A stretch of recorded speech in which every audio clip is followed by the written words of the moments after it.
Et à présent, comme promis, zoom sur le lac Léman, à la frontière entre la France et la Suisse. Côté suisse, deux grandes villes, Genève et Lausanne. Genève qui compte 190 776 habitants et Lausanne un peu moins, 133 280. Deux agglomérations où il fait bon vivre et qui se trouvent au bord d'un lac dont la superficie est d'un peu plus de 580 km². Elles ont chacune un charme particulier, ces villes, des centres historiques qui attirent les touristes, un certain nombre d'attraits culturels comme par exemple l'Opéra de Genève et le légendaire calme de la Suisse. Une balade urbaine signée Gaël Charnet et Frédéric Marchand. C'est le royaume du luxe, des affaires et de la finance. Un des niveaux de vie les plus élevés du monde et des avenues parmi les plus chères de la planète. Vous voyez des voitures qu'on ne voit pas partout ailleurs, quoi. Les dernières Bentley, les dernières Porsche, vous voyez tout, quoi. Une ville de la démesure qui n'en finit pas de surprendre. Si vous voulez bien me suivre. Elle a la taille d'une piscine olympique. Voici la plus grande suite d'Europe, plus de 1000 m². Une salle de billard, très prisée. Banquiers, hommes d'affaires, ils sont prêts à débourser 30 000 € pour une nuit avec vue sur le lac Léman.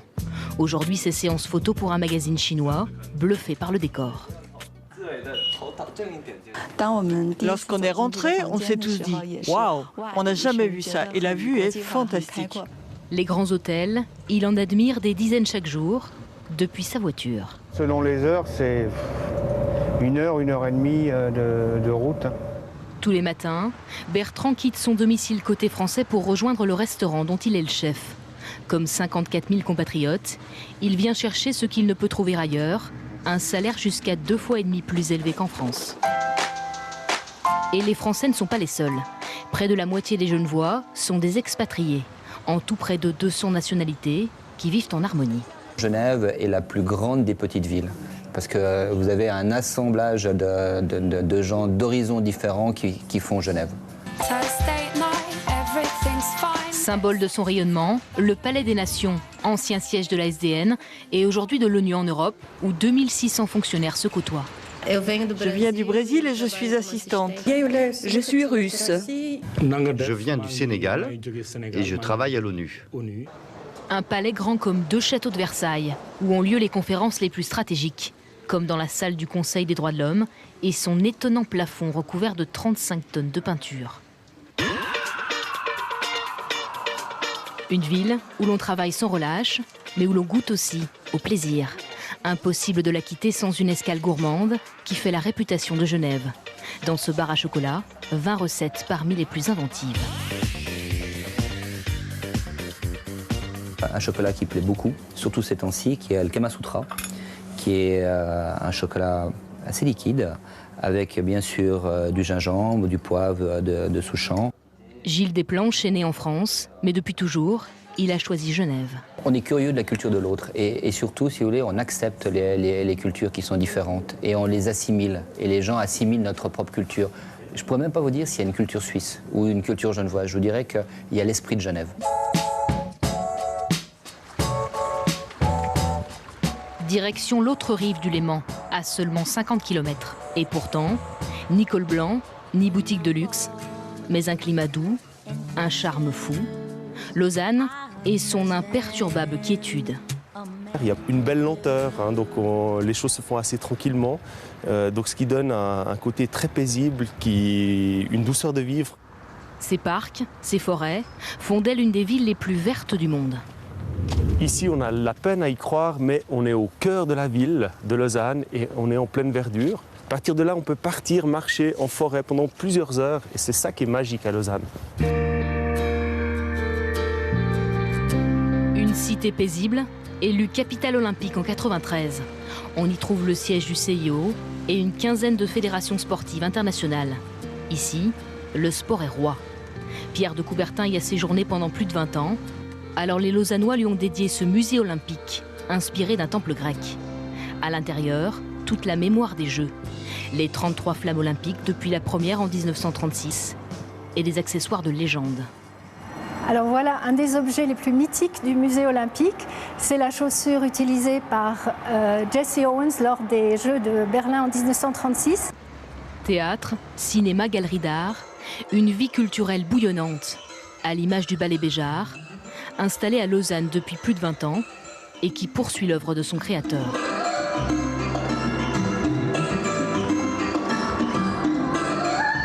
Ici, on peut vraiment travailler, on a des beaux studios.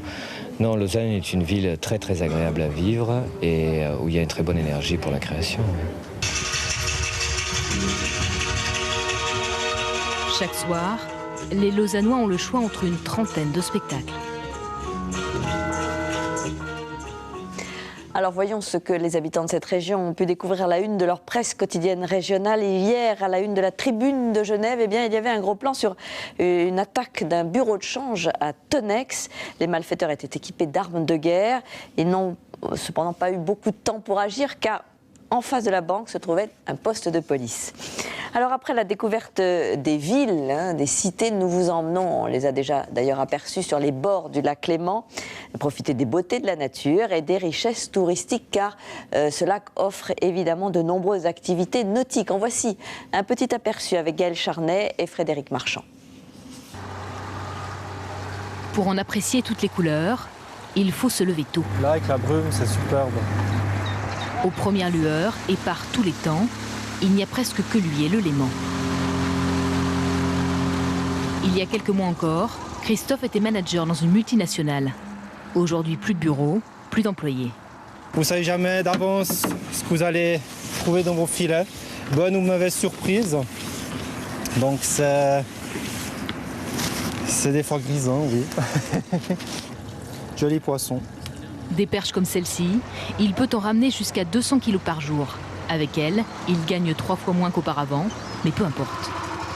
Vous avez vu ce matin, le lever du soleil, la brume, c'est quelque chose qui, pour moi, n'a pas de prix. C'est vraiment beau. Bonjour, bonjour. Direction la cuisine. La plupart des restaurants servent du poisson qui ne vient pas du lac. Mais Paul Aimé, lui, défend ses recettes simples, comme le filet de perche meunière. Après, nous mettons quelques copeaux de beurre à faire découvrir aux visiteurs.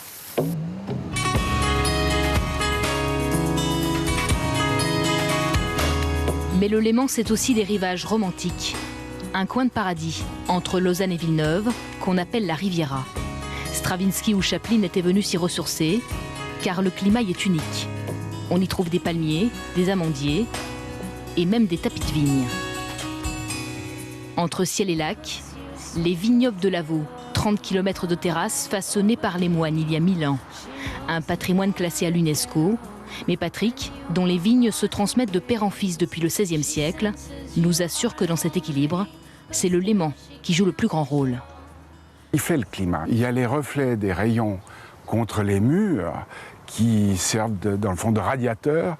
Et puis il y a les reflets du lac qui renvoient par réverbération, qui renvoient la chaleur sur le vignoble. Du raisin au palais, 28 appellations, des vins doux, fruités et complexes. Des rives se dégage aussi un charme désuet, un parfum belle époque. Bonjour monsieur, bienvenue à Fairmont-Montreux Palace.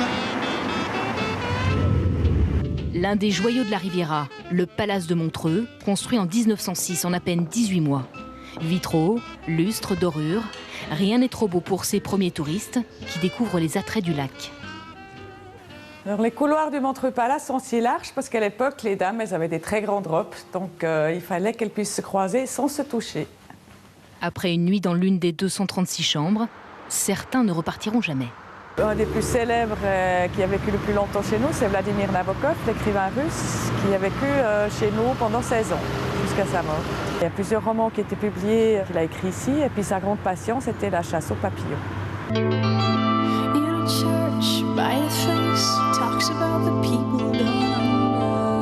Eux non plus ne résistent pas à la magie du lac. Ils comptent parmi les meilleurs au monde dans leur discipline, le parapente acrobatique. Le Léman est pour eux un immense terrain de jeu. C'est vraiment un endroit magnifique, surtout ce côté-là du lac, avec une vue splendide et en plus un superbe dénivelé. Dernière halte, dans un décor plus méconnu. Jean-Marc nous emmène à quelques encablures de la rive française, dans la réserve des Grands Jettes, qu'on appelle aussi la Petite Camargue. Fin octobre, des grébupées parades. Un ancien bras du Rhône, où 150 espèces d'oiseaux viennent trouver refuge.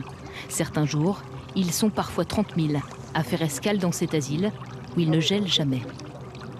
Ils sont difficiles à découvrir, donc il faut vraiment observer longuement. C'est un coupon, on découvre. Tu dois là-bas. La fin du voyage. Impossible de regagner le port sans se retourner une dernière fois.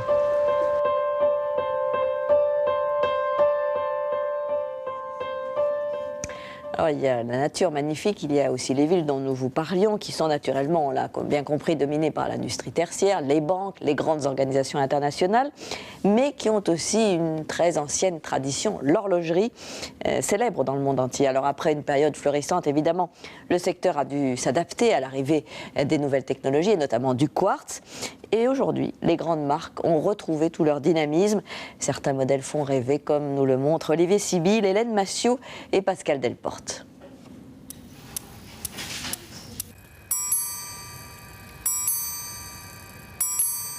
C'est un monde où il faut savoir prendre son temps. Les ateliers Gégeur-Lecoultre, une des plus anciennes manufactures horlogères. Dans les couloirs, silence, ambiance aseptisée. C'est spécialement une histoire de poussière et de propreté parce qu'ils n'ont pas importé de l'extérieur toutes les nuisances, les pollens et les poussières qu'on pourrait y avoir. On est des artistes, on est des docteurs de l'horlogerie, donc on s'habille comme les docteurs. Des artistes dont les gestes, depuis 1833, n'ont presque pas changé.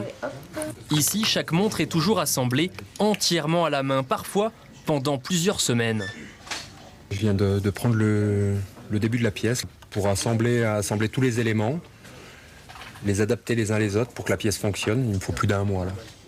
Vis, pignons, rouages minuscules, pour les montres les plus complexes, jusqu'à 1200 pièces à vérifier et revérifier jusqu'à l'obsession.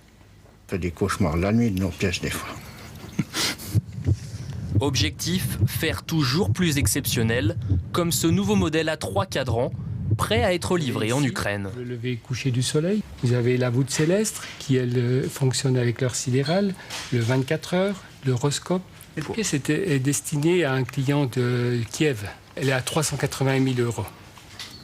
Des montres de luxe ou de collection qui ont rendu mondialement célèbre la vallée de Joux. À 70 km de Genève, on y trouve aujourd'hui la plupart des grands fabricants. Une industrie de prestige qui a aussi fait la fortune de Raymond Jacot. Vous avez les clés ?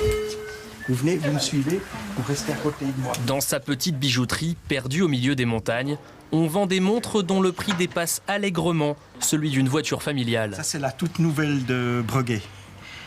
En or blanc, 18 carats, en francs suisses. 46 000, environ 30 000 €. Des produits qui attirent une clientèle du monde entier, plutôt discrète.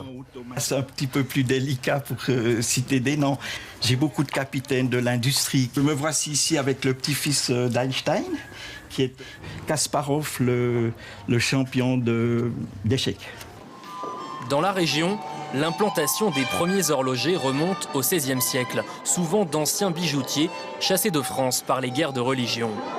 À l'époque, les modèles ne comptent qu'une seule aiguille, avec une précision toute relative de 2 à 3 heures. Progressivement, on y ajoute des rouages de plus en plus compliqués pour indiquer les minutes, les secondes, la date. L'horlogerie devient un art, dont une des plus belles réussites est présentée ici, au musée Patek Philippe de Genève. Vous voyez, elle pèse 1,3 kg. Elle est lourde.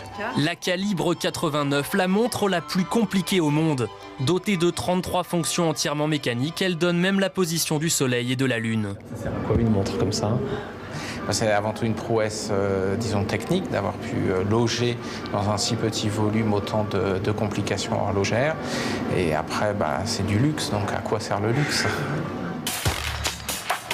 Dans les années 70, pourtant, l'horlogerie suisse a bien failli disparaître. Frappée par la crise, complètement dépassée par les montres à quartz japonaises, plus précises et moins chères. Sa renaissance, elle la doit à une petite montre de plastique multicolore, la Swatch. Une montre bon marché, lancée en 1983 par un entrepreneur, Nicolas Hayek. C'était le coup de fouet pour tout le monde, c'était le cheval qui a tout poussé pour finir.